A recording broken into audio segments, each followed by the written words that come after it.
It's great information. Yeah, it's great information for last minute. It's even they've even had like a delay period, like they had it posted on the FLCC media YouTube, and it's like 6 hours later. 6 hours later. So. Give us a speech. Yeah. I'll just start speaking. Yeah.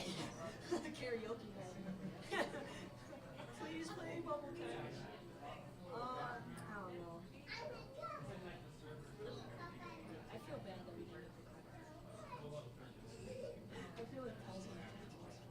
No way. We're gonna. Yeah, easy. We did our best. Yeah, that's true. We did a lot. So I did. Come on, give us a break. One credit. Pretty much. Yeah. Pretty much. And we're still up class Monday. Do we? Yeah, we do. What are we gonna even do? Yeah. This project sucked. This project sucked. I like this project. Yeah. Project. Slayer. Yeah. I'll catch this video. The rest. Yeah. Just gone. Get out. Becomes a season. What season was it right now? 4? I've seen them. None of them. I haven't seen any of the projects. I haven't seen it. I mean, I've seen like what clips that Paul puts up. Not like to watch, but like talk over the TV. But Harrison Paul's office working on Slayer. yeah. I mean, Slayer. Slayer's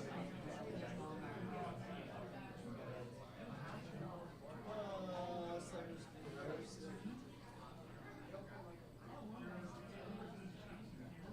I think he's gone 24 accidents. No, he's talking to. Wait, what? I'm not a fan of it, so I'm going to give it to I was saying, wait, that. He's got to click on dudes. I just tell you. What happened?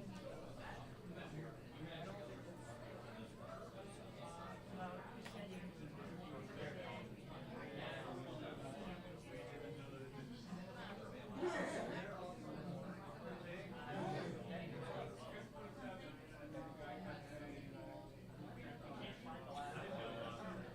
I feel a lot better knowing that.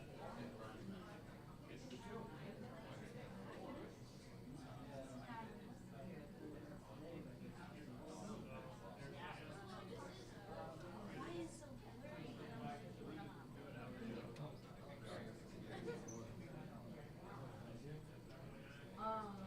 There's food and drinks back there. There's barely anything left. Yeah. I even had like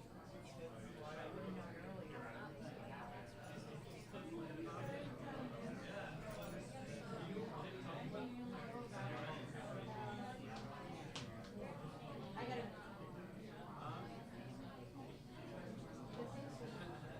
I can't see it. During the whole presentation, I don't think and it's about to start.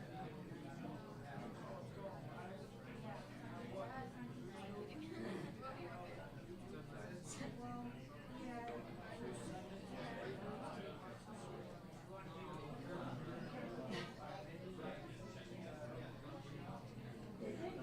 was it all? No.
All right, we're going to get started with the presentations. My name is Paul Ingen, and I coordinate the new media program here at FLCC.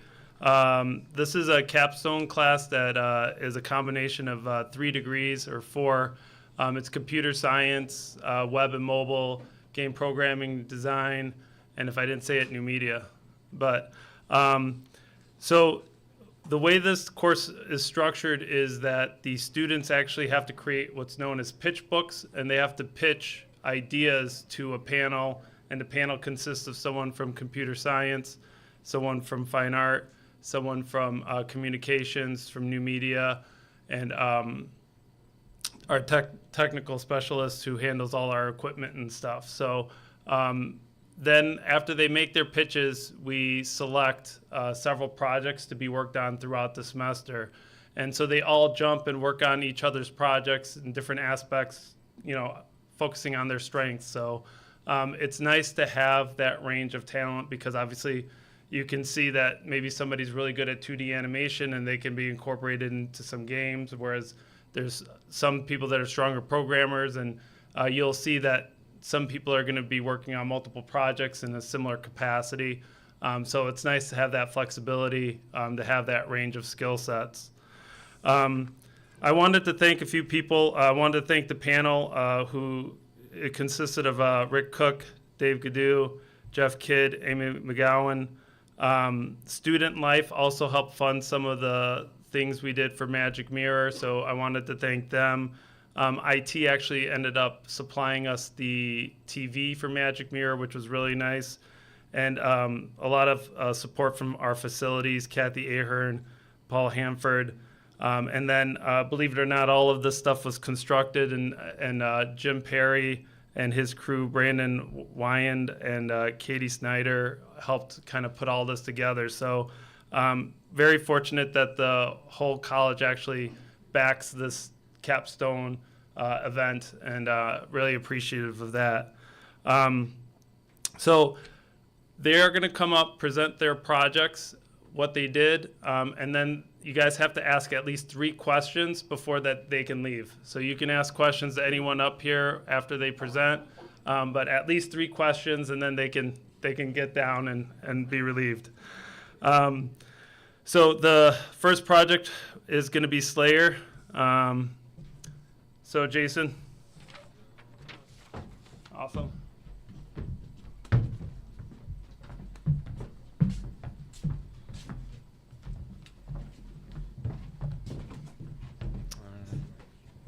Hi everyone, my name is Jason Howard, and I was the lead on Slayer.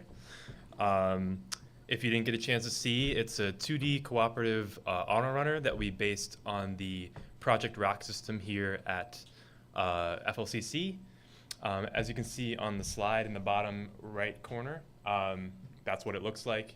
A couple of years ago, students who were in the same capstone class created that whole system, and I wanted to implement my own version of a game using that input system.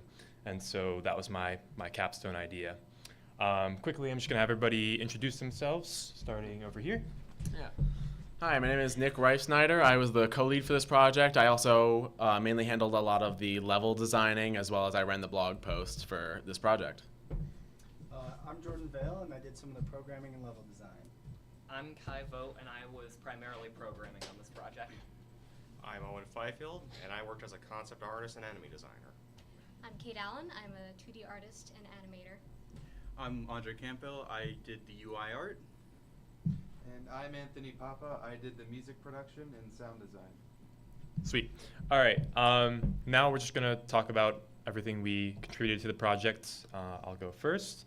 I did a lot of the UI programming. I was one of the main programmers on this project. Level select, the game launcher itself that allows you to launch both games, Project Rock and Slayer. I worked heavily on that. Also, as a leader, I had to take on leadership tasks and divvy up work to everybody and make sure everybody was on track to get us to where we are now, which is something I'm very, very proud of. Next up, here's some screenshots of the game launcher, both screens, the Slayer and the Project Rock screen, and then just a snippet of code. And yeah.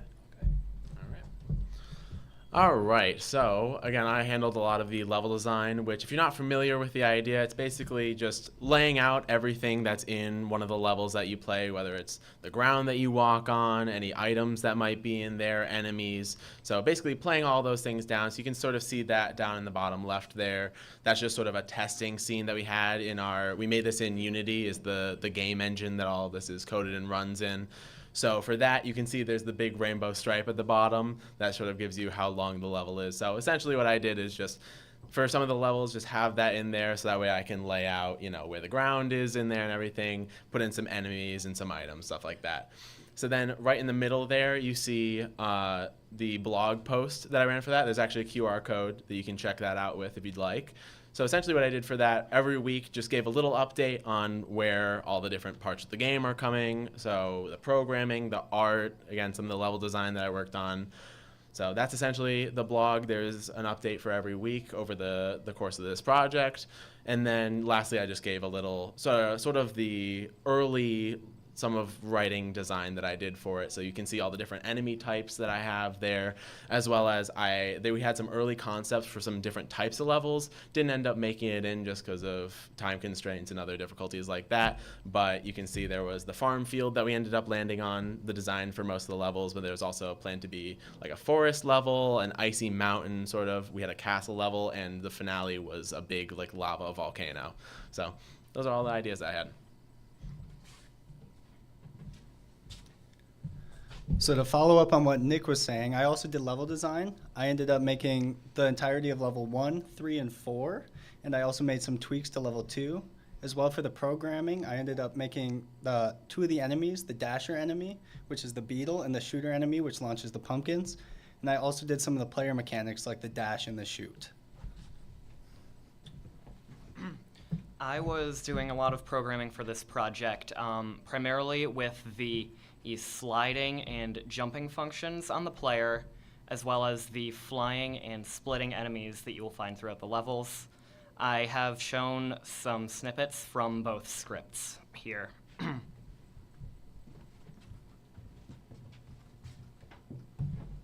I worked as a concept artist for the game, which basically meant that I came up with the original designs for the enemies that you fight in the game. As you can see on the slide, my art is on the left. Using just pencil and paper, I came up with what the enemies would look like, gave little ideas for how they would move, as well as assign them like what kind of AI or type of enemy they would be. On the right is what they look like as a finished product in comparison to the original concept sketches.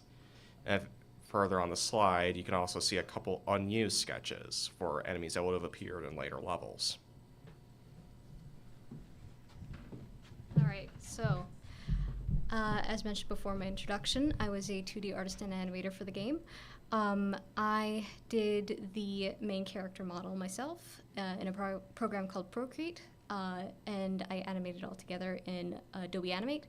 I also animated the enemy characters as well, though the models for those were made by Bug, who you will later become acquainted with.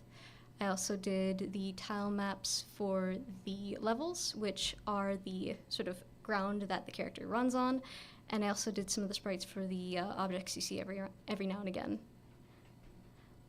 Just to explain a little bit of what I did for the animations, I did sprite sheets.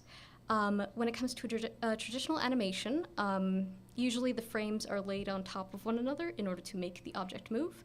When it comes to video games, they're put in a separate sort of chart, so you see all the frames all at once. And that's how I did this whole process for the animations for the enemies and the main character.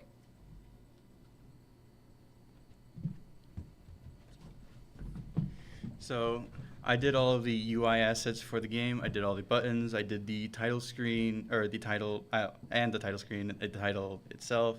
I made the art for the map, and the art for the win and loss screen. If you go to the next. And I also did some of the art for the enemies. I did reference arts, so I took Owen's original concepts and I digitized them in a program known as Clip Studio Paint. And then I would also take those references and basically break down each enemy into their parts. Like, I would draw their hands separately, their arms separately, and I would take these parts and give them to Kate, which she would work with to create a rig and use that to create the sprite sheets and make the game.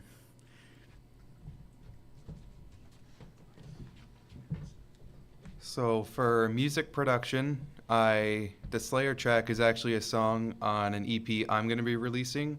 I did a capstone with someone in the audio department where I made an entire EP, and the track is actually one of my songs I made for that. So June 1st, it's going to be released. Solar Flare is the name of the EP, and the band name's Trekion.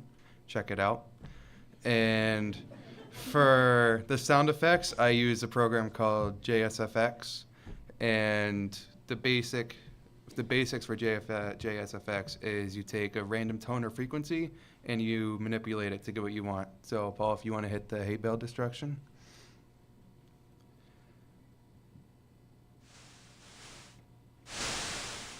What you do there is you have a random frequency at low volume, but if you increase its distortion, you get that very staticky sound, which is how you can achieve that sound. And if you hit the jump,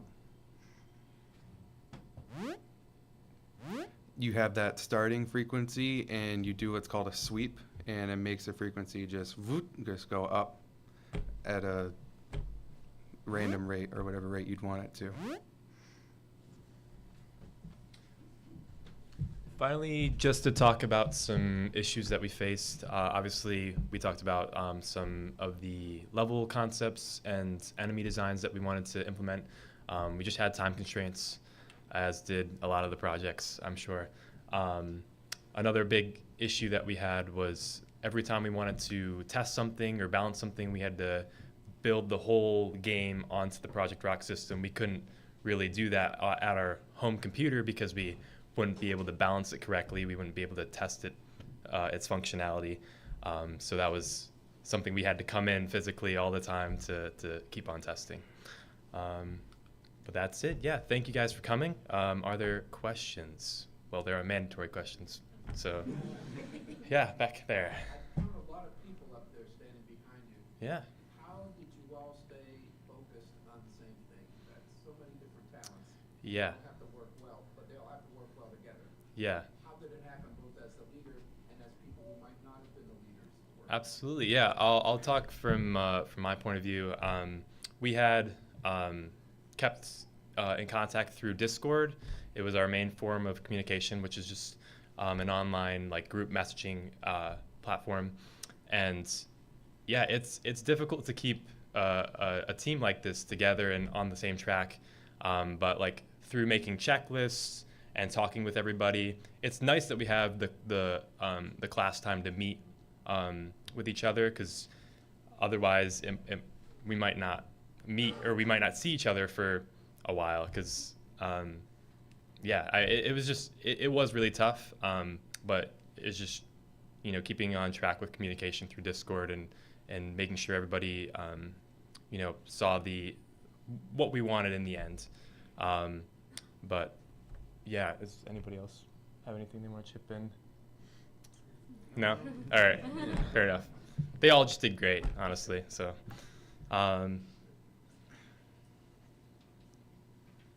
yeah.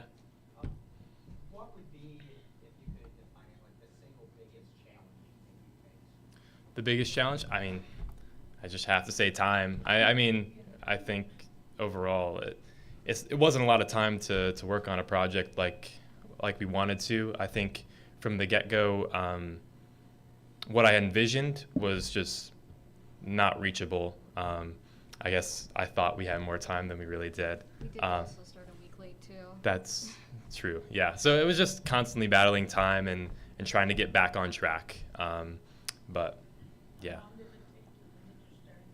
Yeah, so we did presentations for our pitch books and our when did that all end? Or end of February? It was near the end of February. Near the end of February. So yeah, I mean, end of February till now. So we had about 2 months, two full months. Yeah. So not a ton of time, but we pulled something through, and yeah, I'm really proud of what we came up with. Back there. Yeah, you. I got a question. Sure. So now that you've been through this whole process once, Yeah. and if you were going to do another project, is there anything major that you would do differently? Yeah, I think we had a slow start, honestly, as well. I think making sure that everybody's on top of everything from the start is really, really key. I think it's easy to lose track of how little time you have when, it's presentations are 2 months away. So I've got time to do things, and I can focus on, my other schoolwork and whatnot. And it's definitely easy to lose track of the end goal. So yeah, I would say just getting a better start. That was 3 questions.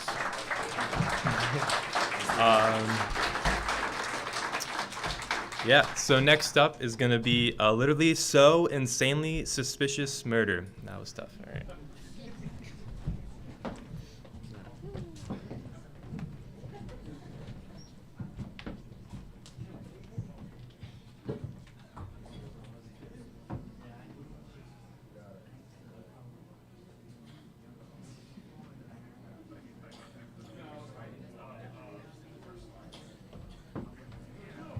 We have to wait for Paul to set it up.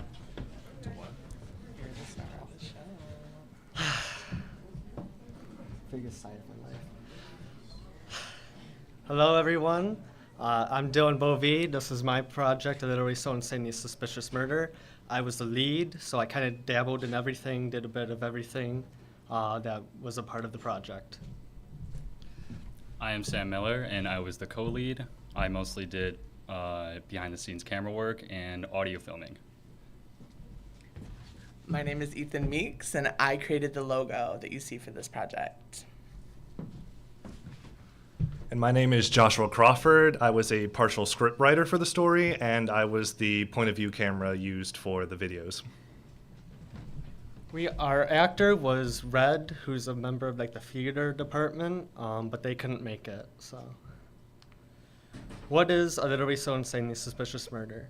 Well, down to its roots, it's like a detective story, a murder mystery, where you play as a detective going through kind of the school here where there was a murder. You have to kind of figure out who the murderer is, getting all these clues, and basically it's your choose your own adventure also. So you kind of at the end of every video, you get to choose which way you want to go. It was inspired by Markiplier's A Heist of Markiplier, where it's kind of like that same concept, choose your own adventure, where you kind of are going on a heist. Alrighty, for the logo, I used Procreate, which is available on iPad exclusively. When I created this logo, when I asked the guys what they wanted, they said something involving murder. So I decided to go with a kitchen knife with blood dripping off of it into a puddle of blood. It's very morbid. I apologize. I should have gave a trigger warning. For the text in this blood puddle, I wanted to emphasize, because this is a very long title, as you probably can read it out.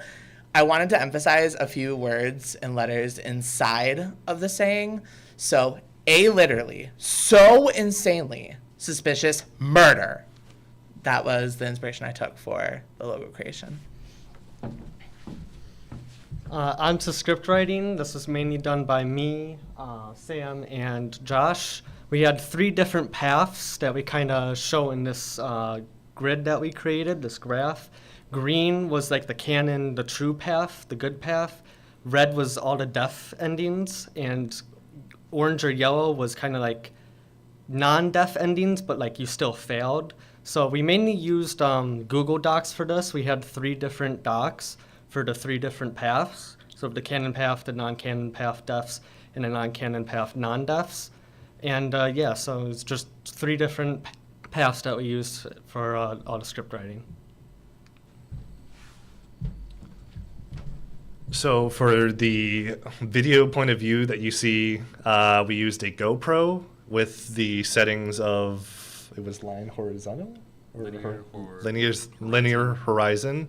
because we did a test of all the different options we were given, and that was just the one we came down to that looked the best.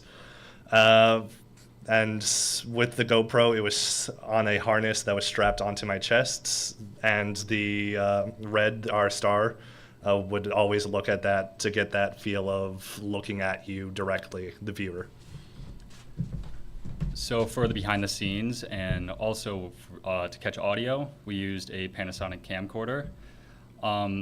It was a lot easier to use that than to use a Tascam, mostly because I've had trouble with Tascams in the past. Yeah.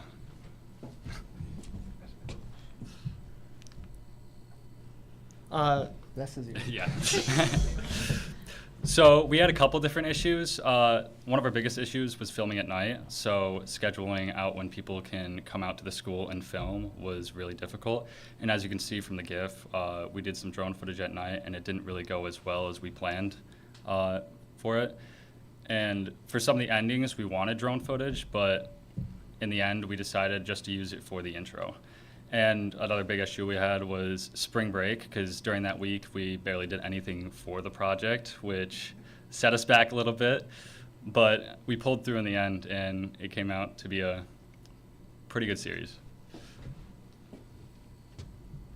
So for post-production, me and Sam mainly did all the post-production. We used Adobe Premiere Pro, and a bunch of the sound effects we got from Pixabay, which is like a free sound effect music where you can download for free without copyright issues. We also got some of our music from Chechion. So, this was our original timeline. We were hoping to like get everything kind of done, well, by today, and we did. We got everything done. So, whereas like other people, I had problems at the time, we managed to get everything done, and that made me really happy. So I'm glad that we got everything done, and it's a finished product that everybody can view and look at now. Here's a blooper reel that we got. It's just a whole bunch of bloopers for you guys to enjoy.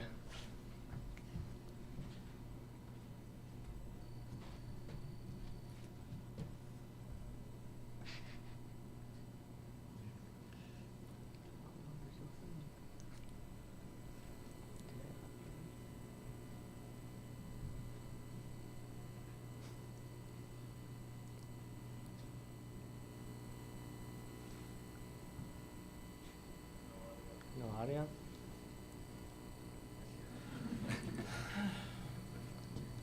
Oh wait, he hears it? Oh, well, that's awkward. It's just not coming out of here.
This is so awkward because there's no sound.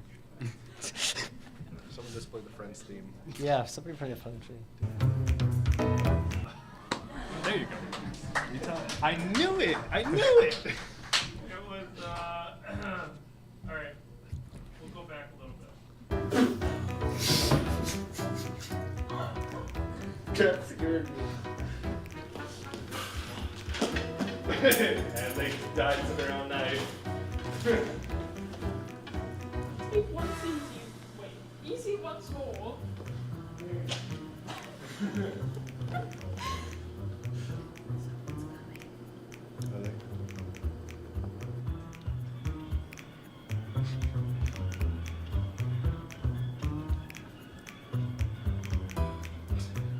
Geek Entertainment. Cool, Paul. You know, some people named Paul are like, oh yeah, Paul. But he's like, yeah, Paul. You know what I mean? I only got like 2 seconds of that, but you're, you're in the negatives.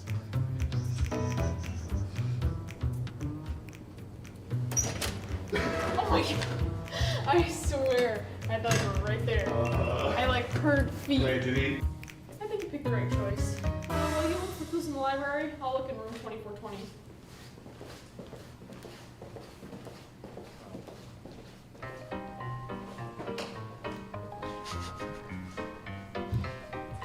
I'm so dumb. I keep thinking it just says there must be something at the bottom we missed. Let's. Let's. Oh wait, actually. It does say go. Does it? Oh no, it's good. That was just. Let's. Dylan, how do you feel about this project? There's no dog. Oh, cane Corso, that is good. This is exactly how it's going. Yeah. This is Hold what I on. have to work with. Two All right. people with ADHD. Shut up.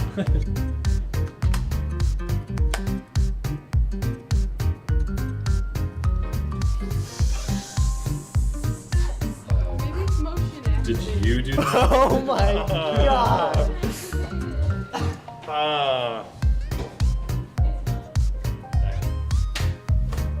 I think you picked the right choice. While you look for Bloopers! How if I can talk? Ah. You just slow down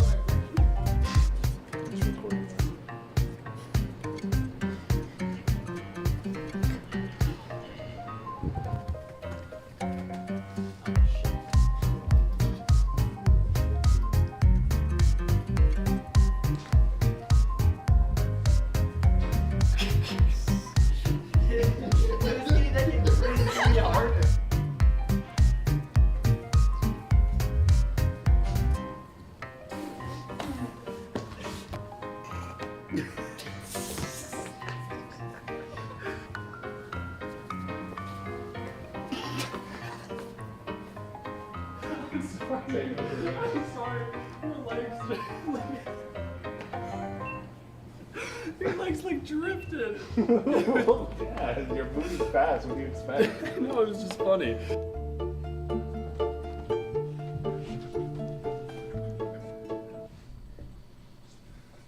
How do you guys feel about the project? Okay. And now, are there any questions? That skeleton in there, I think I recognize that as Sam's best friend. Yes. And it's apparently taken a lot of abuse. Where did you get it and how did you keep it together? You answer it. I got it at Spirit Halloween, and we just kind of used it for the project because we had some scheduling problems with another actor. So we just decided to use that, and during that, his legs fell off. So.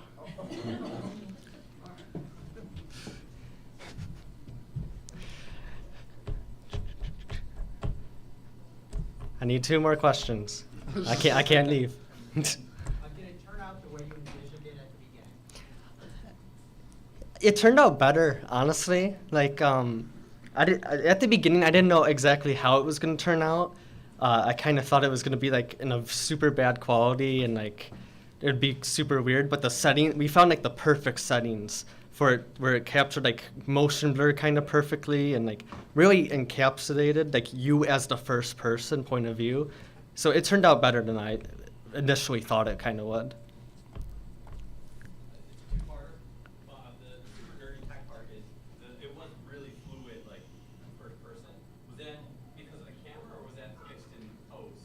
The second question is, did you envision from the beginning that you might have this part, or did you encounter that along the way? Did you discover that you So for the first part, it really was the camera, and it was also a bit of Josh. Like he handled the camera very well, and I think how you answered the second part. I think it'd be better if you for you. Okay, so for the second part with the arms, that was like originally how I thought like movement was. In like Heights with Markiplier and the sequel Space with Markiplier, there are certain moments where the like point of view video goes like that. So I definitely took some of that inspiration, considering what the project was, into some of the scenes for the point of view video. Are there any other questions? Oh, Paul. Has anyone actually got through it? I've gotten halfway. I've never gotten through it. No, that's when I had it over here. A lot of people were getting stuck at like the library and cafe scenes where they would pick the wrong one and then die, and you kind of have to go right back through it. And a lot of people were like, "Well, I don't want to go back through it," and kind of left. But I had a couple of people that just kind of kept going through it and still could not get through the library part. So. I will say that if you want to watch it, it's the QR code here, and you can try to experience it on your device at any time. So. Yep. All right. Thank you very much. Up next is Crawford Lost Cover.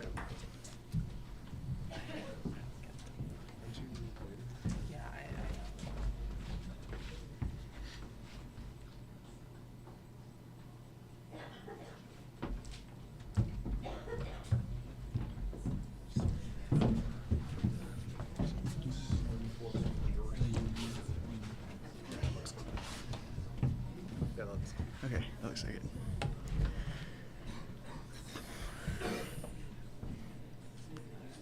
Hello, my name is Andre Campbell, but I prefer to be called Bug, and I am the lead of Crawford Lost Cover, which is a third-person action noir type story game. Hello, my name is Kate Allen. I was the co-lead for Crawford Lost Cover, and I was also the 2D artist and animator.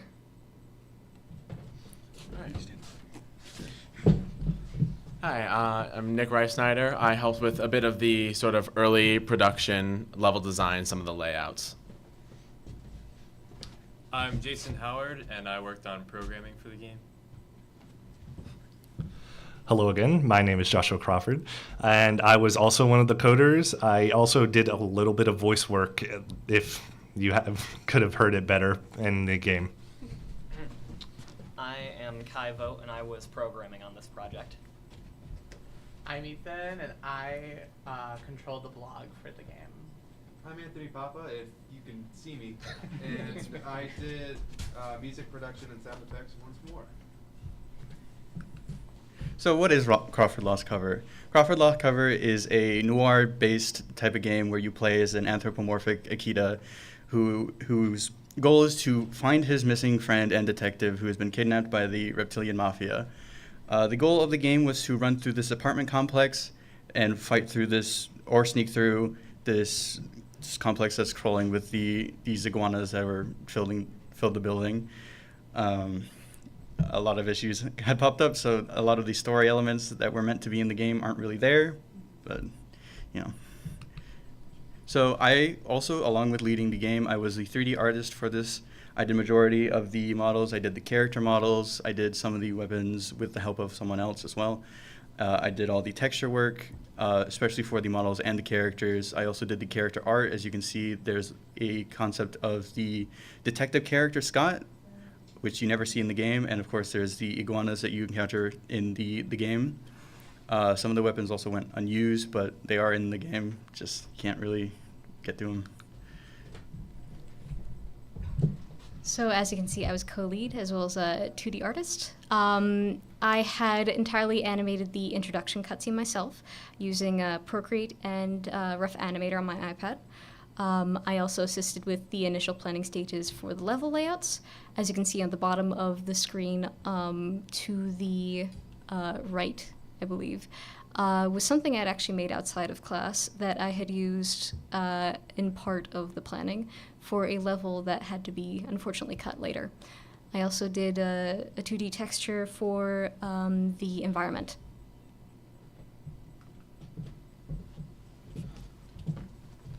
All right, so once again, I helped out a bit with some of the level designing. This time, not so much the final layouts, but more just kind of early production and planning for it. So you can see on the left there, just some early sketches that we had, because we wanted to have this apartment complex where we wanted to have like a big kind of skylight in the main lobby area.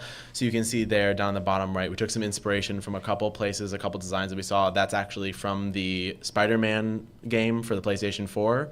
Which you can see it's that big open lobby area with the big windows and the skylights. So that was the main inspiration for that sort of layout. And then you can see up on the top right there some of the early sketches and models that we have for the layout. So you can see there's just a little room that you kind of start as the player, and you can see the arrows that sort of point you along the path that you go down there. So I helped out a bit with moving some of the rooms around, placing some of those obstacles, as well as places where enemies show up. Like you can see sort of all the way over on the right, there's like an elevator where enemies pop out. So mainly what I did in terms of level design.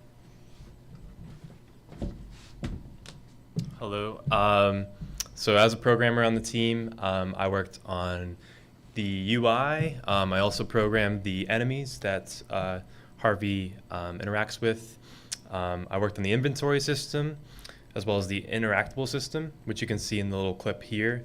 Whenever he comes into contact with a weapon or an item that he can pick up or interact with, you'll have a little text pop up above his head, just to let the player know that they can interact with it.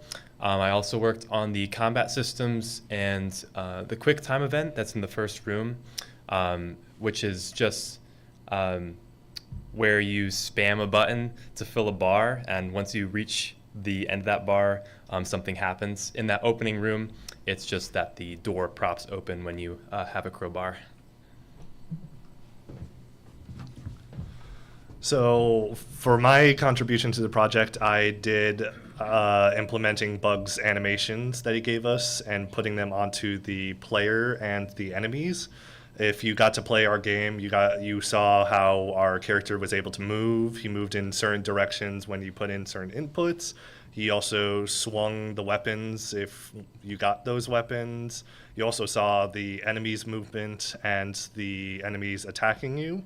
A lot of that was working with booleans, which are basically true or false statements, and triggers, which are just do this. And for the movement, we used horizontal and vertical axes to take the input from the keys and basically tell the animator which direction the player is inputting to access those specific animations. I'm Kaivo, as I stated previously, and for this I was doing a lot of the player mechanics, specifically the dodging and crouching mechanics, which I have shown on the slide. I also implemented a zooming feature that you could use with the gun, and I made the items stay in Harvey's hand when he was doing anything with them. For the blog, we decided to use Tumblr, which is a platform well known among the creative universe on the internet. There's a QR code if you'd like to scan that to take a better look.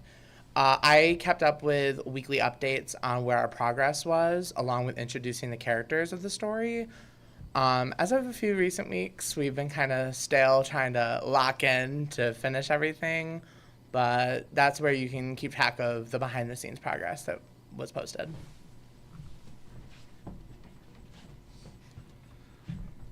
In terms of music for this game, I learned that sometimes you just can't do everything yourself. So I reached out to a couple buddies in the music department, and I was able to get them to send me some stuff that they were making. And in terms of sound effects, I took a different approach than I did from Slayer, and I scavenged around everything in my dorm room, and I got everything recorded with a microphone of my phone. So I want to play a little game, and I'm hoping for some crowd participation. I'm going to play this sound, which is supposed to be a shotgun pump, and I want to see if anyone can guess what I used.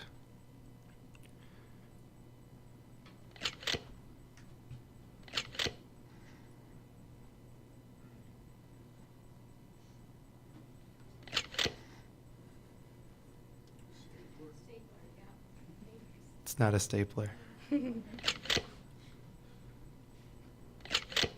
Give a little more time if anyone has another guess. What was that? No. No? No.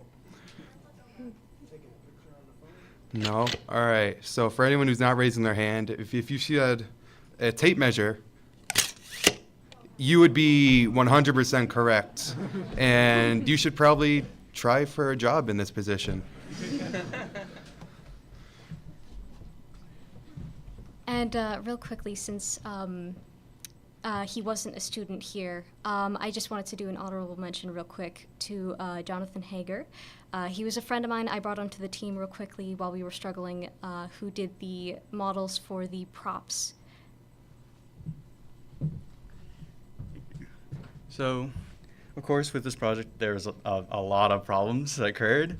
Of course, there's the obvious of the time constraint. We only had 2 months to work on this project, and it was an incredibly ambitious project. But, I mean, we still made some pretty decent progress regardless of the time constraint we had. There were a lot of problems with player movement where the player didn't seem to want to move properly. He would bounce over skid over the floor for whatever reason.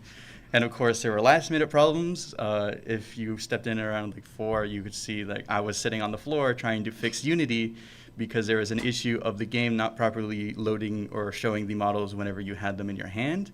And it turned out that issue was because the first time through, things just don't want to work. But if you run through it again, things just want to work the way it's intended to. Unity likes to give me troubles, and it makes me really sad, but we managed to make it work. I'm really proud of where we got to. Even with all the problems that we have with the game, it looks good and it feels good and kind of feels good. But I'm just really proud of this team. So, are there any questions? In a commercial application, how long would these things take in the real world? You guys keep talking about 2 months. So if this were a real game development company, it would probably take years. The scope of this project, we wanted to do 4 levels, and 2 months to me at the beginning didn't seem like that would be too little time, and I was very, very wrong about that. There's a lot that goes into game development. You have to prototype everything, make sure everything works properly. Even some of the simplest things that player movement can take way longer than you expected, and game development takes a very long time. A lot of games usually take multiple years to finish. When you're talking about this project taking that long, I see people up there that have been on several projects already.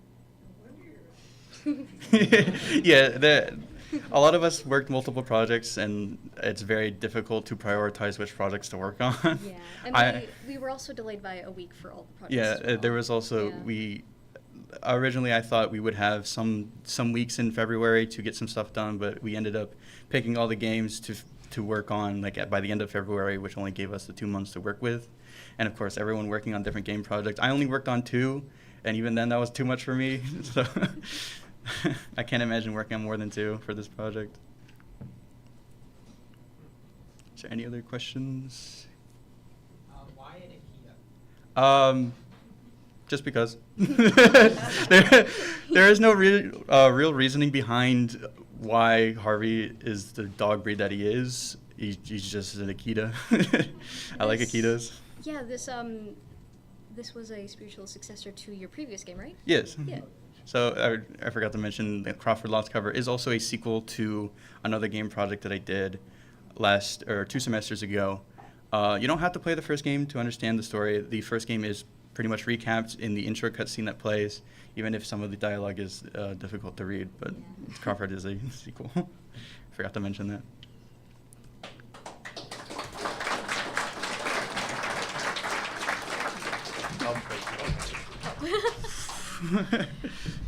All right. Next up is room 2420. I'm so sorry for interrupting. You guys did.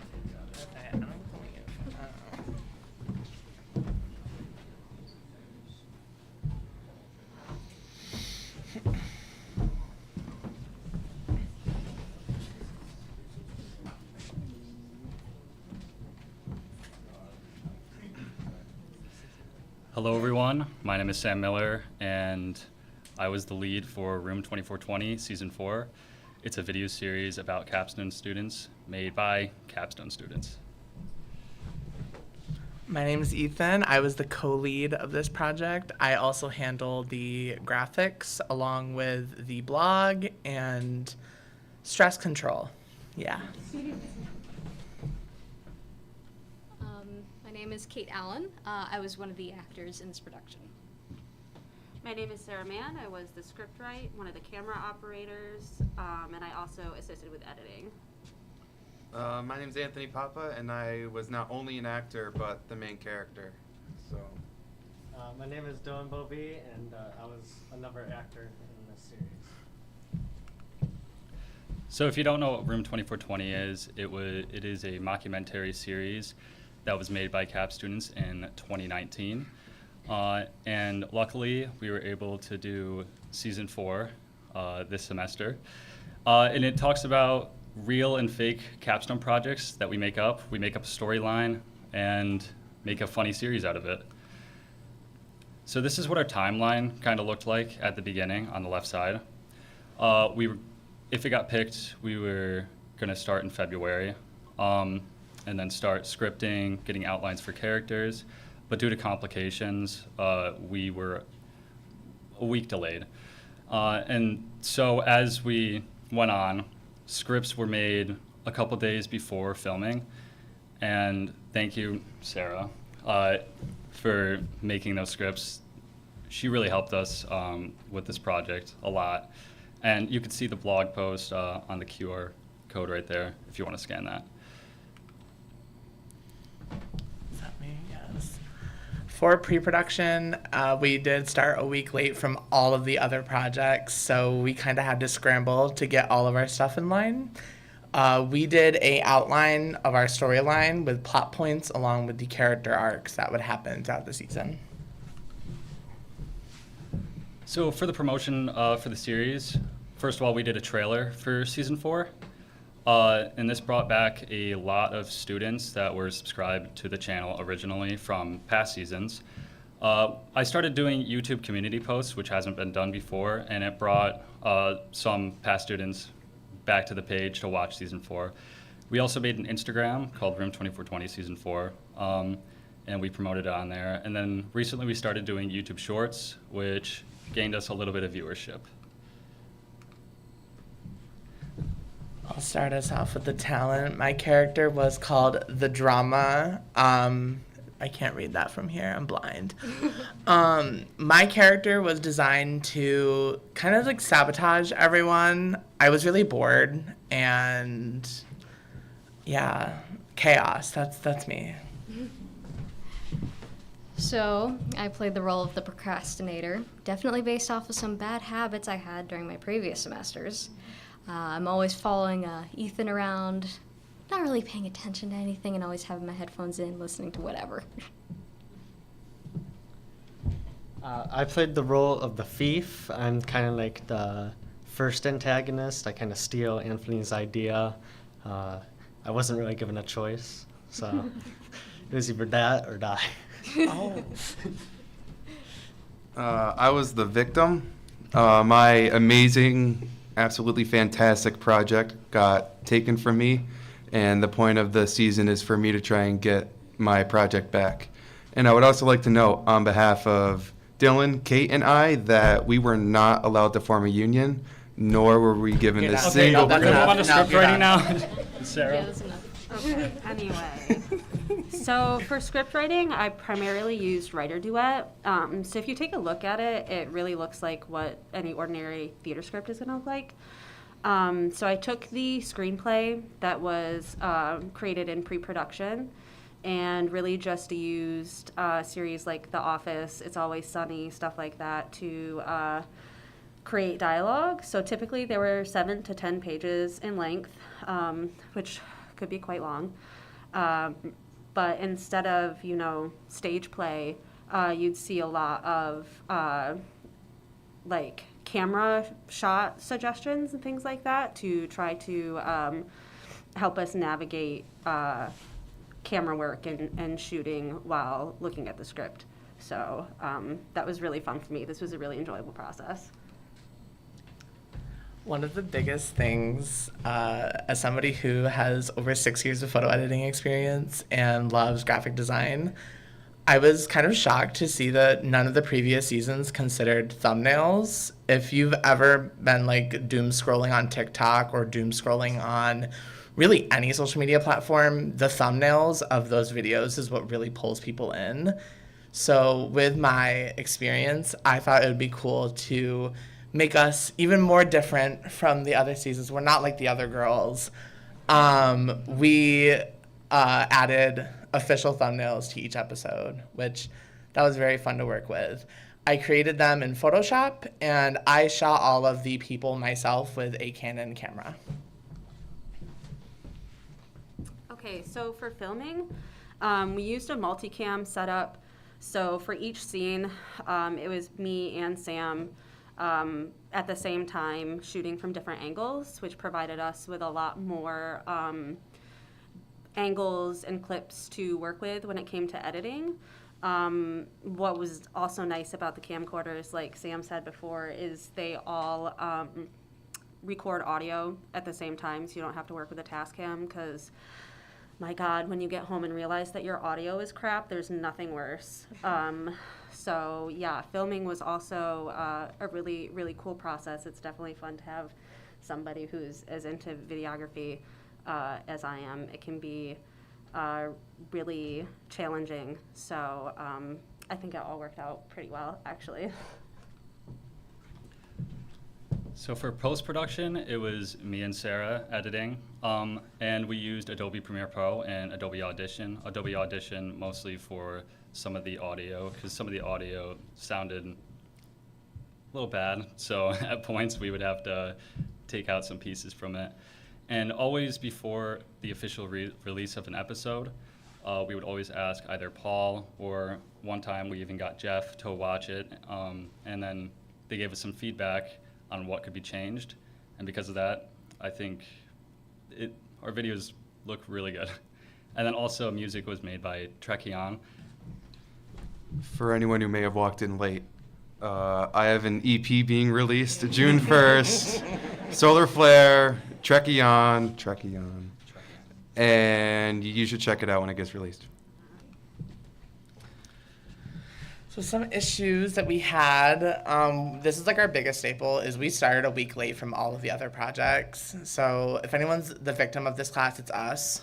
Our biggest problem I think we had was scheduling people. We shot mostly during class time, which can be a struggle at times due to the fact that people want to work on their own projects, as again, we are all in this time constraint of 2 months. I think it's more 2.5 months, but we're all victims, I guess. So with scheduling problems, we also had to consider weather, because there are some outdoor bits that we do for some of the episodes. So There was also ticks. yeah, none of us got bit. We're good. Almost. So those are the issues that we had. But other than that, we pulled through. We locked in. We got it through. We got it done. And right here we have a little 5-minute recap from all of the episodes, little bits from each of the episodes, and just to show you what you missed, because episode 5 is coming out tomorrow with footage from Capstone presentations. Last time on room 2420. I've been working really hard on this project, and I'm excited to present it to the panel. Honestly, I think we're all going to hit it out of the park this time. Especially Dylan. I don't know what he's been up to, but he seems confident. I just took Anthony's idea. Hello, everyone. Panel. My name is Dylan, and this is my project, Magic Mirror. That was my presentation, word for word. I don't think you can prove that. It's not like your name was on it. I know what else to do. I couldn't just present the same thing. I just hoped I had something I could work with. So I had to use Dylan's project, which was weird because my name was already on it. Hello, panel. My name is Anthony, and I will be presenting my topic of Meme School Tour by me, of course. All right, so I have some good news. We have selected Magic Mirror as our first project, so great job, Dylan. Fortunately, the rest of the projects weren't that great, so we had to settle for the meme school tour project. This is bullshit. So last class was a disaster. Dylan stole my project, and now I had to find a way to explain it to Paul. I know this might sound crazy, but the project I presented in class yesterday, that wasn't mine. Oh, thank goodness. That was horrible. My original project was stolen. Uh-huh. My original project was stolen. Okay. You won't be needing that. Trust. What the hell?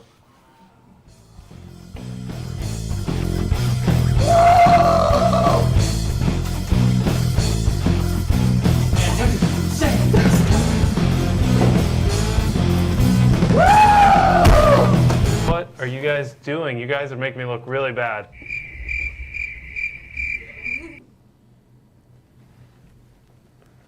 Hey, Colton, I have a favor to ask.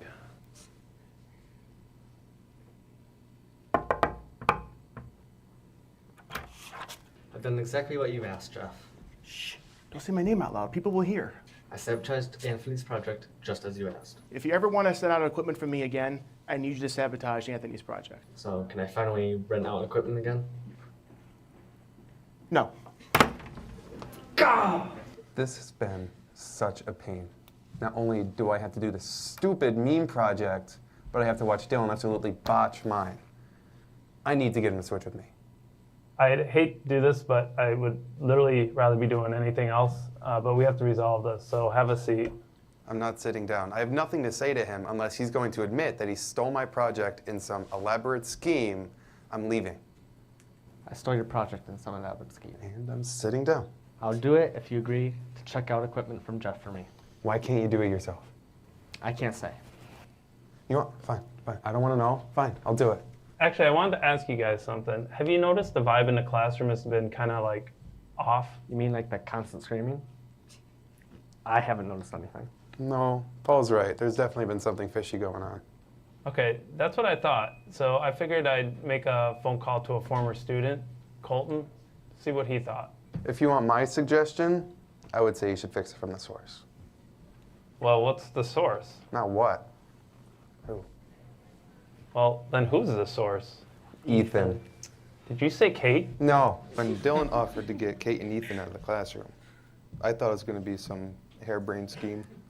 And it was. Thanks for agreeing to meet with us. We decided to elect you as our new spokesperson. I've never heard of that. All you have to do is spend a night in the forest surrounding the campus. The last thing you need to do is to pick your co-speaker. They document your journey and stuff. Okay, then I guess I pick Kate. Excellent choice. What? Come on, be a doll and carry my things for me, please. Hurry! Okay. Booty calls. Ah! It's over. It's finished. You're right. We did it. Not you. I did it. It's been 6 hours. Oh my god. I don't even know why we're here. This isn't even a real thing. The trial. And in the nick of time, Kate has lost it.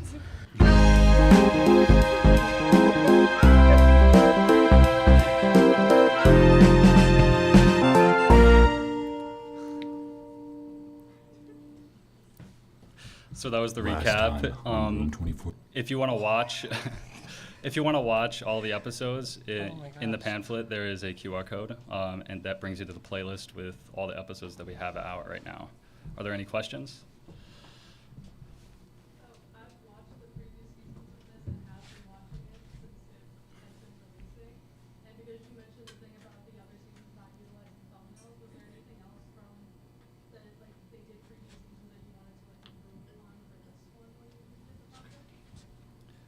Scripting, definitely. The first season had scripting, but I heard that kind of during the second season and third season, they didn't have much scripting.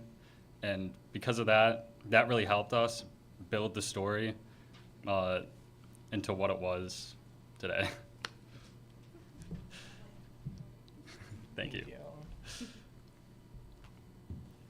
Two more questions.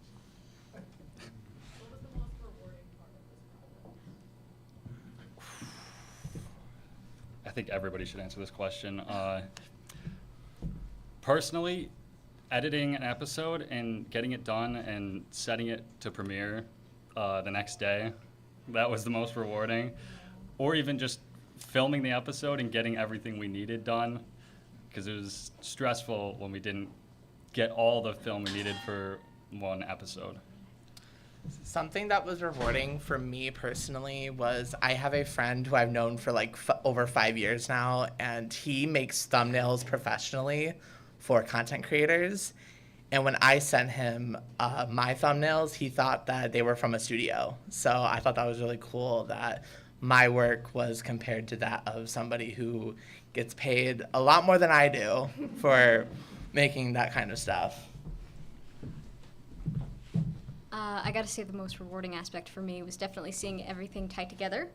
Everybody worked really hard on this, especially you guys.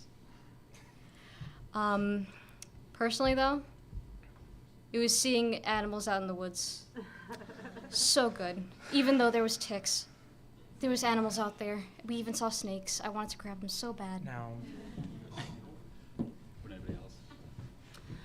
I just think the team, honestly, generally, the whole experience was really, really fun. And I think it's really easy when you're under such a high pressure situation for things to not be so fun. But we all worked really well together in a way that we were able to keep up morale, which made this entire project as a whole incredibly rewarding. So the team together is, I guess, what I would say. Seeing my genius acting skills. Okay. Oh, for real. Well, since everyone else went, I guess I have to go. But this was honestly more of a stress reliever for me. Working on the other Capstone projects, it was just a lot of work. So being able to work on a Capstone project, but be able to de-stress at the same time was really nice. Setting a precedent for future seasons is another rewarding thing. Great segue. So my question is, like, if there are going to be future seasons, when you pass the torch, what could you tell the team next year to say, save yourself a lot of trouble into this one thing? Start early. Yeah. Yeah, absolutely. Other than that, it's a great team for everything, but what else? Oh. It's all pre-production. Pre-production is so huge in the workflow of the entire project that if you can get it written out, even if it's a loose guide of what you want to happen from beginning to end, it gives everybody something to focus on. It gives you a clearer image of what your end goal is supposed to look like. So without that, you're a fish out of water. So I would say put that effort, put that extra elbow grease into your pre-production to set your team up better for success, and rely less on trying to make up for it in the moment. That is something that's emphasized here, by the way. Like when you take a video production class with Rick Cook, or you take any of the new media classes, you'll find that pre-production and managing your time, managing everything is the key to passing and the key to being successful in this field. You could also just rehire the 4 of us as actors for the next one. Yeah. That would be fun.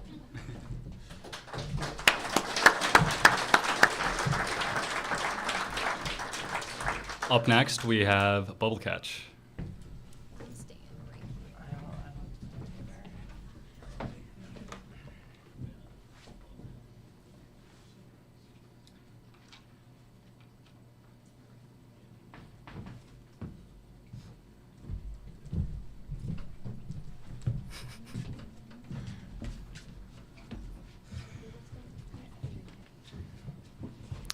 Hi, my name is Robert Ellis, and I am the leader, and also I've done an assortment of many other things in the project, and now I will allow my team to present themselves.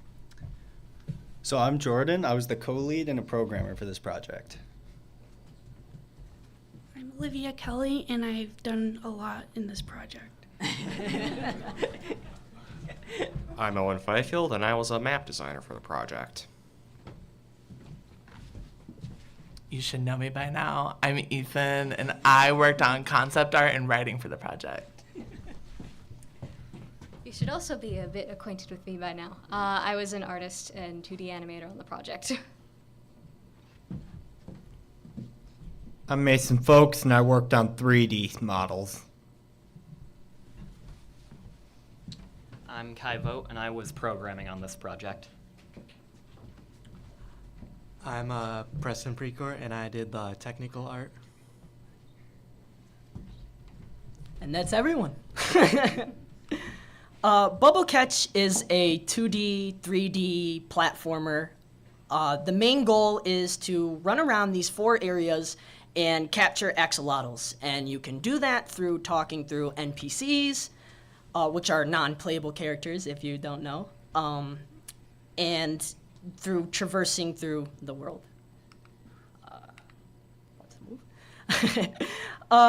These are my concept art sketches. Initially, there was a lot of concept art. Some of it didn't make it, unfortunately, but in the end, I feel like I'm pretty happy on where we are. As you can see, these are also the map layouts that I have done for the worlds for Bubble Catch. And also, these are the animations that I have used. I animated them in Procreate, and I used I made sprite sheets in GIMP. And I've also done 3D art in Maya, which is a 3D modeling software and animation. And for music and sound effects, I've also done that. I've collected it, created some, and I've used them in programs such as BandLab, Zapsplat, and Upbeat.io.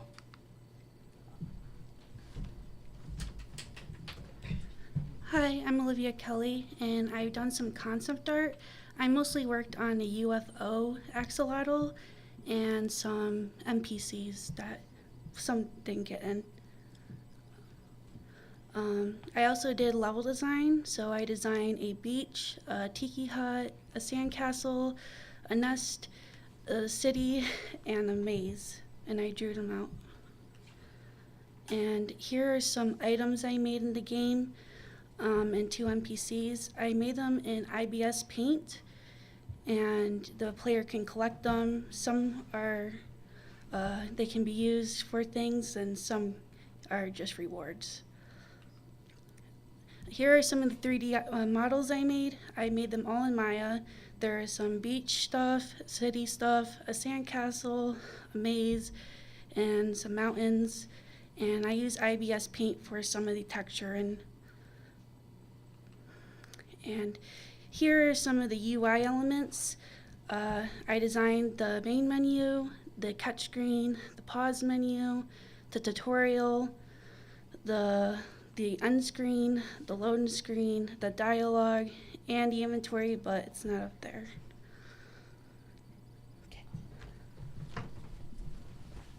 If you'll flash back to about 2 to 3 minutes ago, you'll remember that I worked on the map design. I basically took the original ideas from the maps and their general shapes and expanded upon them, giving them more character, as well as putting in all the different spots and important places you might find on the map. I feel the heat, guys. Trust. I understand. I was a concept artist. I drew these in Procreate. I kind of took what people wanted and brought it to life in the digital universe. The muddy axolotl concept is something that I had liberty over, so that was cool. The middle crab, cute crab character was a scrapped beach enemy, but he would be a king crab. So that's cool. Olivia, Owen, and Ethan also worked on the writing. Olivia and Ethan actually worked mainly on the main plot. Worked together on that, and Owen also wrote dialogue. They all wrote dialogue, but yeah.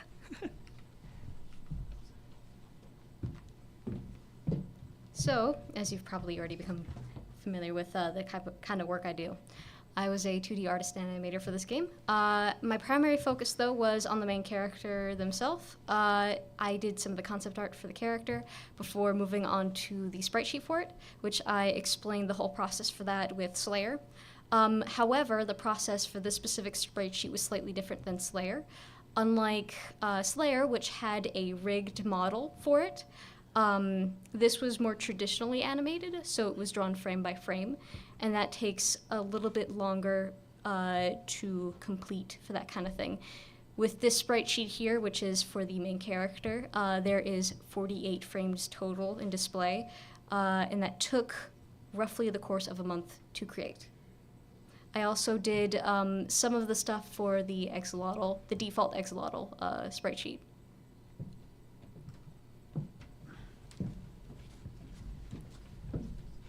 These are some of the examples of the 3D models I made using the software known as Maya, such as a barn, a mountain, and a doghouse. For those of you that don't know what Maya is a software where you can use polygon models to model with different techniques such as extruding, curve tools, and beveling. Beveling is where you round the edges of a piece. Extruding is where you alter the geometry.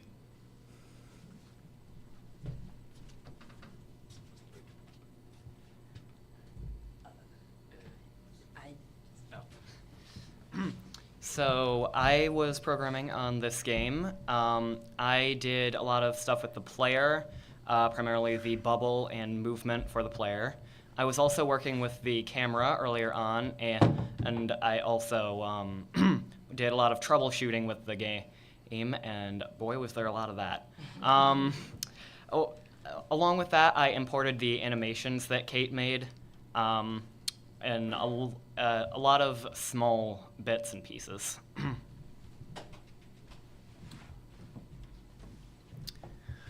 So I'm Jordan. My main contribution to this game was the axolotl AI, outside of a couple hundred hours of bug fixing.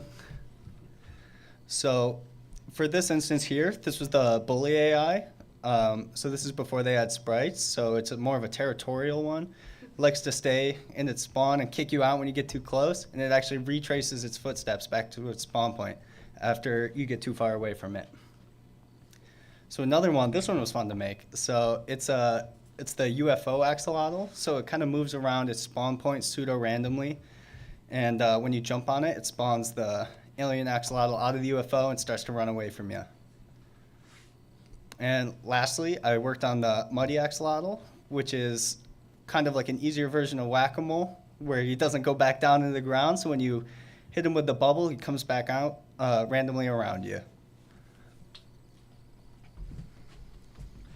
All right, so for technical art, you probably don't even know what technical art is, since it's such a niche position. Normally, a technical artist will use code rather than any normal drawing programs to create the art. This is good for systems like water, where you don't want a constant pattern tiling a plane. And so I decided to learn HLSL, and I wrote a water shader using HLSL. And here's like an early prototype of it back before I added the actual tessellation to make it look random. A lot of the difficulties that we had with Bubble Catch was time management. Obviously, 2.5 months, that's not a lot of time. But we managed to go through what I at least like to think very good phase through everything, thanks to my wonderful team. We also had trouble with merging with GitHub. If you guys don't know, that is something that we use to collect different saves for our project. That's how we share our changes to the project, and it was a mess. It gets pretty aggravating when there's well, not just aggravating, just challenging. When there's so many people on it. Another thing is also camera positioning. As you guys know, it is a 2D. There are 2D elements inside the game in a 3D space, and that is pretty challenging to kind of make that immersion kind of fit in. So that was pretty challenging to go through. Any questions?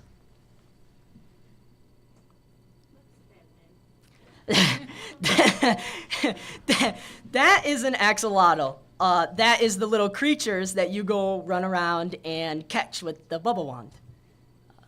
Any more? Yes? Before the presentations during the open time, I noticed there were a couple of little kids who were like planting Yeah. in front of your game. What does that feel like to see people actually planting? Oh my God. It actually warms my heart, you know? We've worked on this. We sweat, passion, tears, pretty much everything you can name it. And, you know, it's very rewarding. It makes it feel like that throughout the 2 months it was worth it. Yeah. Any more questions? I have a question. Hmm? I saw the character when you had all those, when you were doing the, drawing the character or whatever. Mhm. Is that kind of like, you're drawing like, I'm comparing it to like a Walt Disney cartoon? Yeah. And you literally have to draw every single sketch? Yes. You have to program that every single, is that how you're doing that, or? Well, I had, I think that's a question for the character sprite sheet, right? Yeah. Yeah. So I had drawn all of the frames in Procreate and imported it into Adobe Animate to put it into a sprite sheet because it has a function that allows you to take all of these individual drawings which you are placing on top of each other like a traditional animation and arrange it into a sprite sheet neat and organized. It was definitely challenging, especially compared to the work I had to do for Slayer. With Slayer, I could just position the limbs in whatever motion I needed, and then that would be it. As opposed to having to constantly redraw the different frames. Is that any more? Okay. There was one in the back. We got a question. Was there? right here. Oh. Yeah. Not just you, but all the teams, how well does this prepare you, do you feel prepares you for a future in the field? I feel like that this prepares us a lot, especially with team management and team building. There's a lot of challenges, you know, through, you know, people got their own lives, their own thing, but we managed to, you know, make it work through a lot of communication and just overall a lot of teamwork. Yeah. I got another question. How Yeah. long is this class? How many hours a day is this class? So. 2-hour class? It's 6 hours a week. Yeah. You guys, everyone in this, you guys did all this, and that's amazing. Yeah, thank you. Congratulations to everybody. Thank you. Thank you.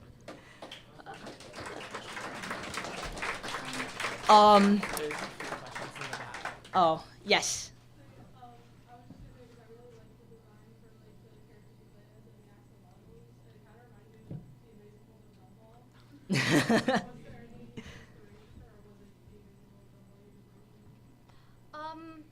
Not necessarily, but I could definitely see where you would find that.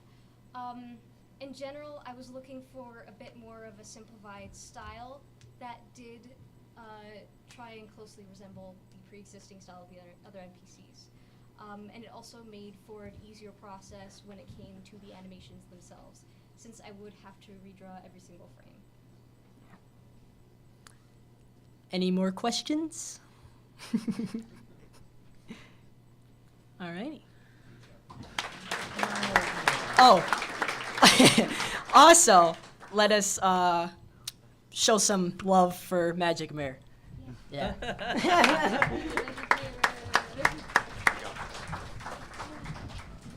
Wait for my team.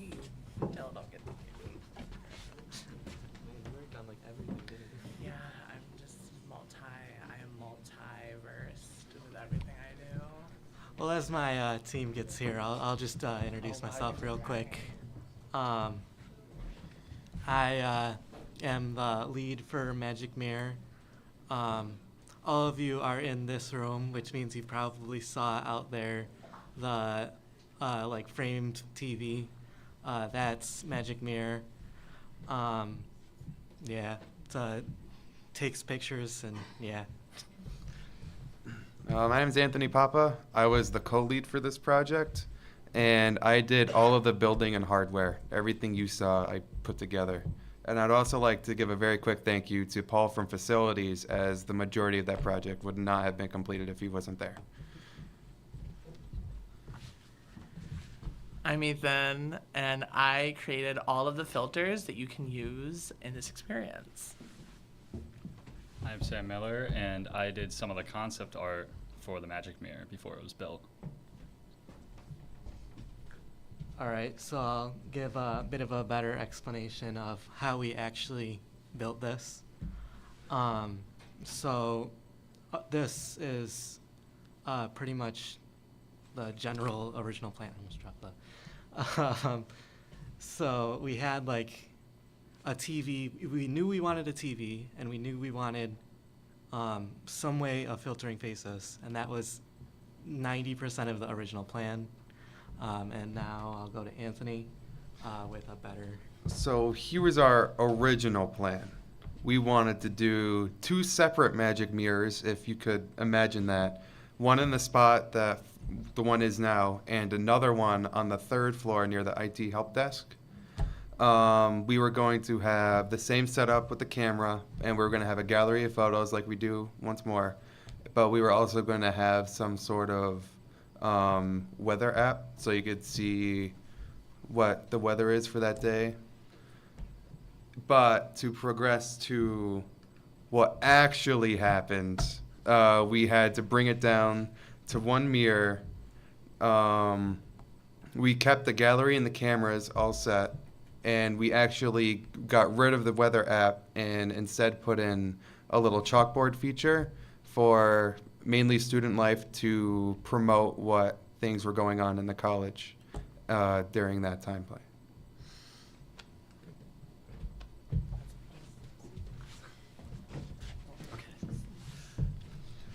So on the monitor that you see right there, that was some of the concept art that I made. They gave me the wood template as an asset to use, and I plugged in some pictures and put some example filters that could be used, and one of them was used, the propeller hat. And these were all made in Photoshop. Since I created all the filters, I drew them digitally on Procreate. We love Procreate here, by the way.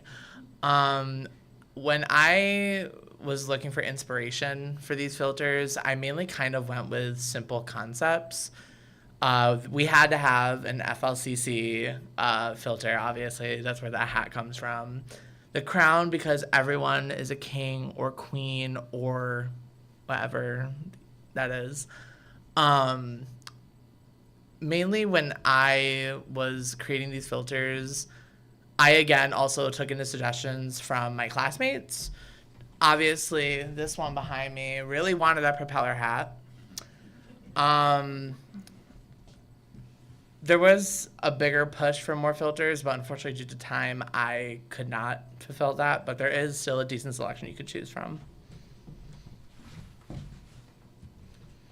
All right, so as we said, the Magic Mirror does take photos, and so what do we do with these? Well, not only do we save them for the gallery on the sides, but they're also sent to a folder on Paul's Dropbox where he can then upload them to the New Media Instagram if they need a picture for it. And then what else can it do? I was gonna talk, this was mostly just to talk about the chalkboard, which Anthony already brought up. Yeah, we just have a text file that that Paul can upload to the phone and it'll switch out the text and animate it. And then also I did all the programming, so I thought I'd talk about it a bit.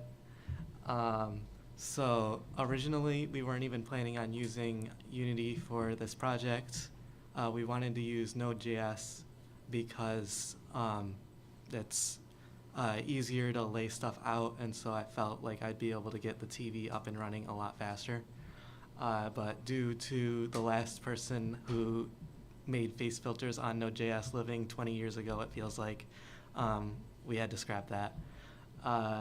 And then Android, we went in assuming that Android supported multiple faces because there's a setting to change how many faces in Unity.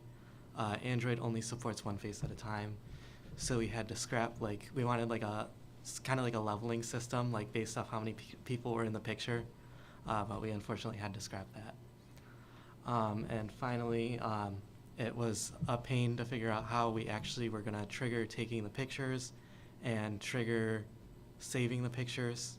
We ended up having to just go with, if your face is in frame, then we'll take the picture. And then later, if your face is still in frame, then we'll save the picture. So then if people cover their face after they take the picture, that's kind of like saying, I don't like this picture, or I don't want to be on the gallery. And that is it. If anybody has any questions, I'd be glad to take them. All right, you first. Yeah, it would have been so much easier if we had more people, but I get that people were stretched really thin, and so I just took the time to finish it myself. Yeah. Any more? Not good, huh? Uh-oh. Yeah, sure. Will the source code be available, so like maybe in the future another? Yeah, so more filters or more? yeah, we actually have, I have a pretty decent plan for that. I'm gonna upload all the Unity repository to that. I might try and get Anthony to post like plans so we could build another if we ever needed one. Not only that, we have like, we're gonna write a manual just for adding filters. This is where the face goes on the picture. And then also we will, the whole front plate is actually completely removable. So if future students wanted to use it for something completely different, they could. All right, I think it's one more, is it? Yeah, one more question. Yeah, sure. You mentioned that there's a gallery using all of the saved images. Yeah. How does it kind of like, is there a method that it like goes through to like pick and choose from images? Yeah, actually, so originally we had it just randomly going through every picture, but I realized that's kind of not fair for, I don't know, it just didn't feel right. So what it does now is it takes every picture, puts it in a list, and actually goes round robin. So it cycles through all the pictures, and then once it finishes, it reshuffles the list, and then goes through them again. All right. Yeah, if there's no more questions, we're done. Next.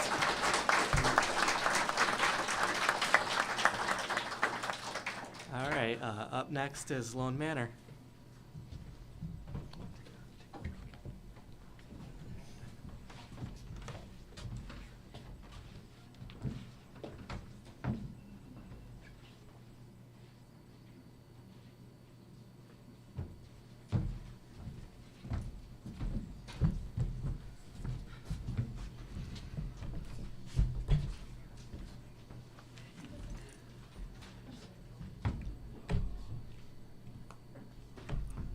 All right, hello everyone. My name is John Druin, the lead behind Lone Manor. If I could just have everyone else introduce themselves, although I'm Nick Reisnider. I mainly helped with the writing and the story behind this game. I'm Owen Fifield, and I once again served as a concept artist. Mason Folks, and I served as a 3D modeler and artist. I'm Olivia Kelly, and I did interior design mainly. All right. So, what is Lone Manor? Lone Manor is an escape room styled VR game where you have to play in a cooperative environment with another person. The main premise is working together and trying to figure out various puzzles and various tasks within this concealed manor-esque type building, where communication and working with your partner is key and integral in order to escape and solve all the puzzles and tasks that you have to deal. Yeah, just play it again. This is just a brief overview of kind of like the interior of like what it can look like, various assets that we have throughout the place. And with that, it is a VR game. We had to utilize this using MetaQuest 2s, which were compatible with Unity. The integration of VR into Unity was kind of rocky and also rather straightforward, as it allowed us to make these scenes with various objects that you can interact with, you can throw, and came with all of these various tools that just allow for this fun VR experience. In addition, the level design. With this game, because it's a sort of puzzle escape room styled game, the level design is very, very important. Where an emphasis that we wanted to try and achieve was this goal to make backtracking a thing. Backtracking just being where if you were to access a new area, you would eventually backtrack to a previous area. What we did to kind of make that appeal is you would progress into the next area and then unlock some capability, like a key or an axe, to access previous areas that you saw before but didn't have the means or tools to access. With this also came kind of a complication where, because it is a cooperative game and there are 2 players, you want to try and make sure that both players are actively doing something at the same time, which led to a lot of careful choices on if player 1 would be doing one task to help player 2, player 1 would also then have to do something afterwards. And it was this constant balance of trying to make sure that both players had something to do at every point in time. Continuing on, there was a lot that went into like the programming and inner workings of the game, making various keys, various mechanics, various doors throughout the environment work and operate functionally within the cooperative landscape.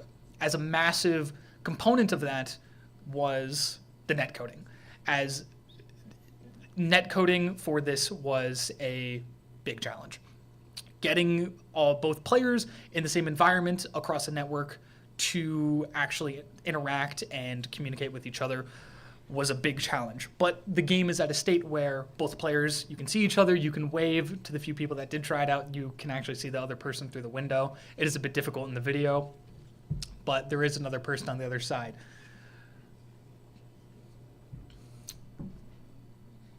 And there goes the lantern.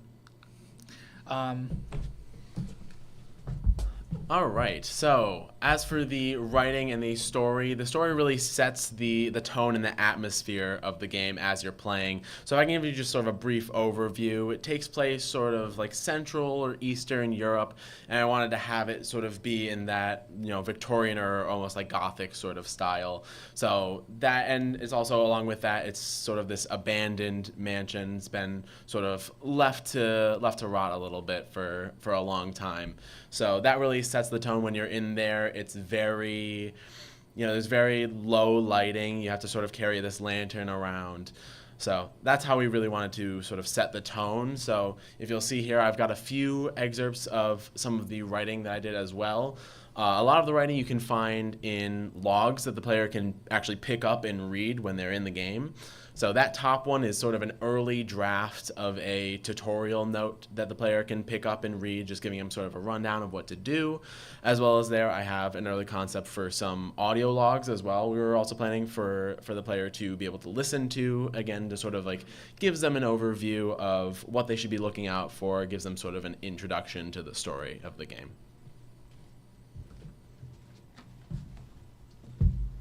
When it comes to being a concept artist, the art you make for the project can definitely impact how the game is set in terms of a tone or an atmosphere in regards to its art direction. In this case, you can see a couple of the concept sketches, most notably for a couple of enemies that would have been in the game. Though they were ultimately scrapped, their designs in the process of making them definitely helped set the mood that the player would end up experiencing in the final product.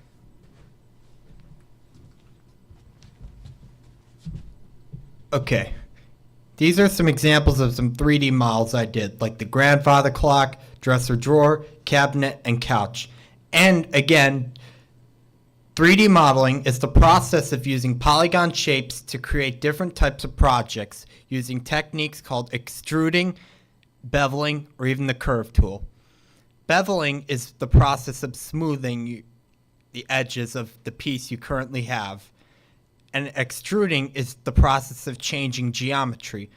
Other models that I have include a 1930s phone, several books, a candle, and a non-perfect chandelier that looks kind of like balls, not like those candle thingies. I would also like to add and give a shout out to Ronald for giving us some other assets that helped make the atmosphere and environment just a little bit that more immersive.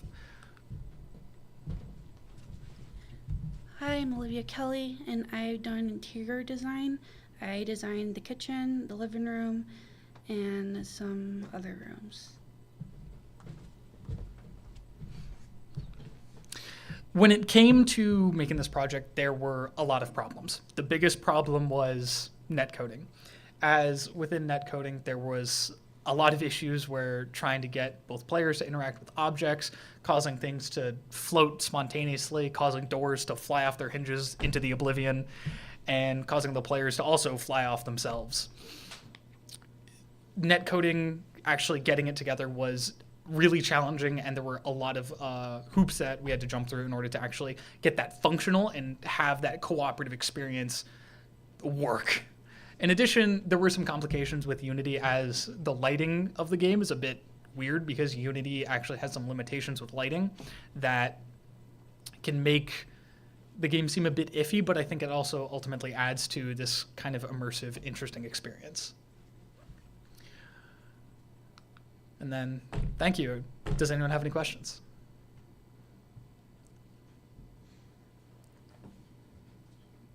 Yes. Is there anything you would change with it?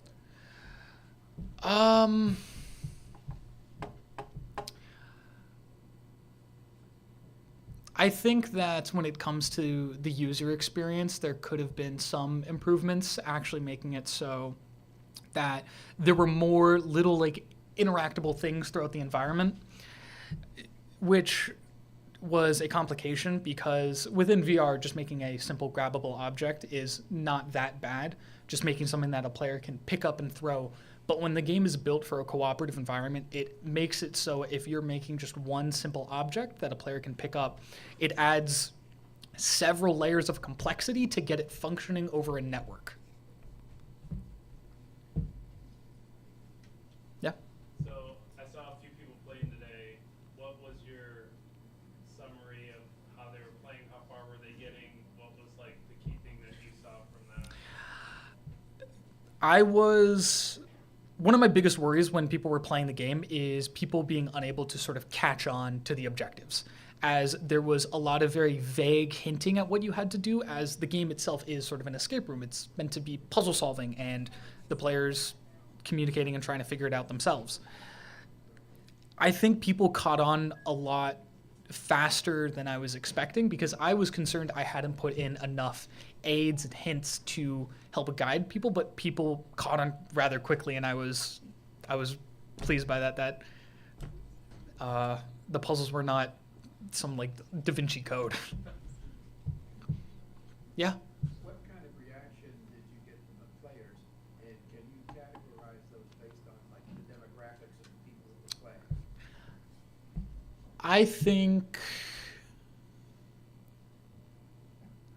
I want to say there were maybe about 2 to 3 different sort of reactions that I saw that differed based on everyone's personal experience with VR. There were people that didn't have a lot of experience with VR and more so amazed by just kind of, yo, VR, look at this. And the people that did have experience with VR were kind of immersed, trying to figure it out, trying to work together, trying to communicate, and just progress.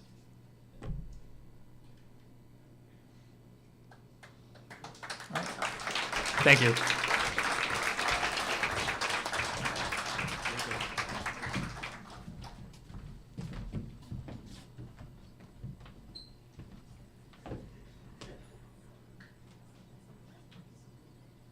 All right. Well, thank you all for coming. That's it for tonight. They did an amazing job. They keep complaining about this whole time thing, but I can almost guarantee I told all of them they should put all the effort in at the beginning versus waiting till the end, and they all said, we got plenty of time. So thank you all for coming, and congratulations, everybody. You guys did an amazing job.